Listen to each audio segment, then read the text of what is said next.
En direct avec le président de la région Normandie. Bonsoir Hervé Morin.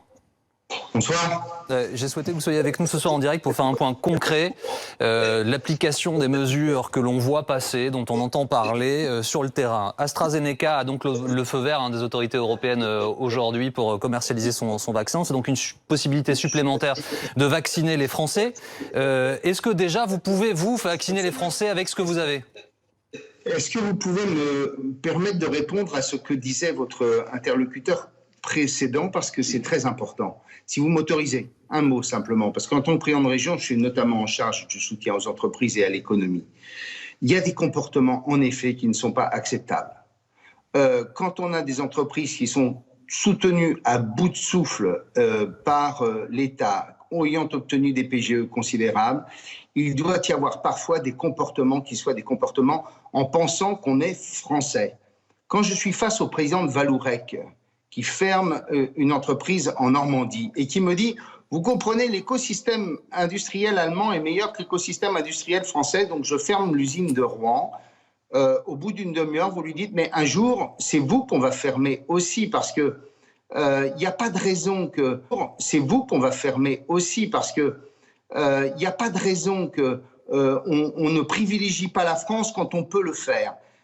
Quand Thales ferme, licencie à Pont-de-Mer dans l'Eure, alors qu'il y a une même entreprise en Pologne faisant les mêmes produits, il y a un moment, je dis aux dirigeants de Thales, pensez à la France, surtout quand on sait que les Polonais, en général, n'achètent jamais européen quand il s'agit d'industrie de défense. Donc il y a tout de même, derrière cette question, le réflexe patriotique que devrait avoir un certain nombre d'entreprises quand on est dans cette difficulté, et que certaines d'entre elles, d'ailleurs, ont en rapatriant des productions sur le territoire national. Je le dis parce que c'est un sujet qu'on voit, nous, chaque semaine en tant que président de région, et sur lesquels, parfois, on est tout de même assez exaspéré pour rester dans des mots corrects. Ouais, et pour donner des images concrètes pour que les gens comprennent bien ce dont nous parlons, Vallourec, à Desvillers-les-Rouen, juste à côté de Rouen, c'est 350 emplois dont il s'agit, pour être extrêmement concret et que les gens visualisent bien. Je reviens à ma question initiale, Hervé Morin. Il y a un communiqué de presse des régions de France qui a été transmis ce soir, dans lequel vous, président de région, en gros, vous faites le constat que le ministre de la Santé, sont vos mots, ne souhaite pas saisir votre main tendue en matière sanitaire. Ça veut dire quoi ? Ce que nous disons, c'est que, au-delà des problématiques d'approvisionnement, bâtissons ensemble un schéma pour faire en sorte que les choses se passent le mieux possible.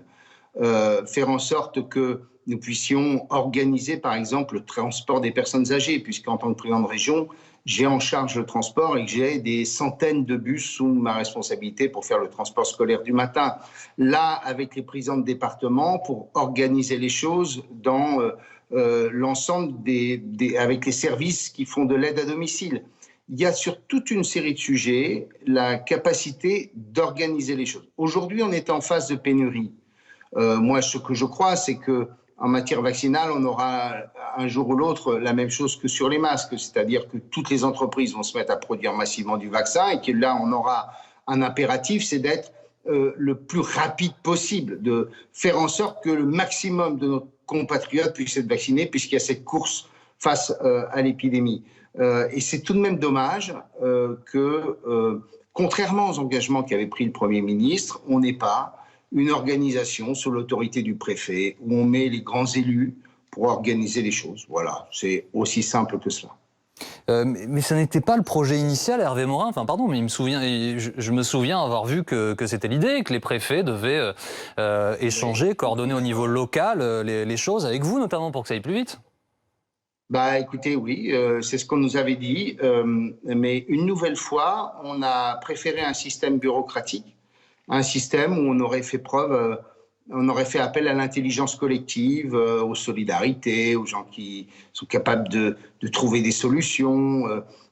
Bon, voilà, aujourd'hui, vous avez des centres de vaccination qui sont vides, des gens qui peuvent pas prendre de rendez-vous, et qui, au bout du compte, finissent par arriver à la mairie en disant « Oh merde, bon, bah, écoutez, vous organisez le truc, là, qu'est-ce qui se passe, là, ça marche pas, etc. » Bon, et donc, on a beaucoup de déceptions, on a souvent beaucoup d'exaspération, les maires nous le remontent régulièrement, Parce qu'au bout du compte, on a ouvert des centres de vaccination sans bâtir un modèle dans lequel on essayait de créer un système le plus régulé possible pour éviter cette déception.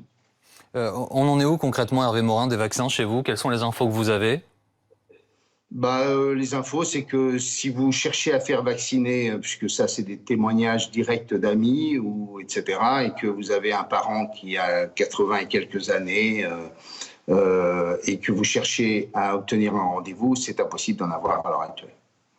Et un dernier mot pour être pratique toujours, puisqu'on est dans les concertations au sujet d'un possible confinement à venir, les concertations qui vous concernent sur les établissements scolaires, c'est-à-dire les lycées pour ce qui est des prérogatives de la région, vous avez eu des coups de fil, vous avez eu un avis à donner?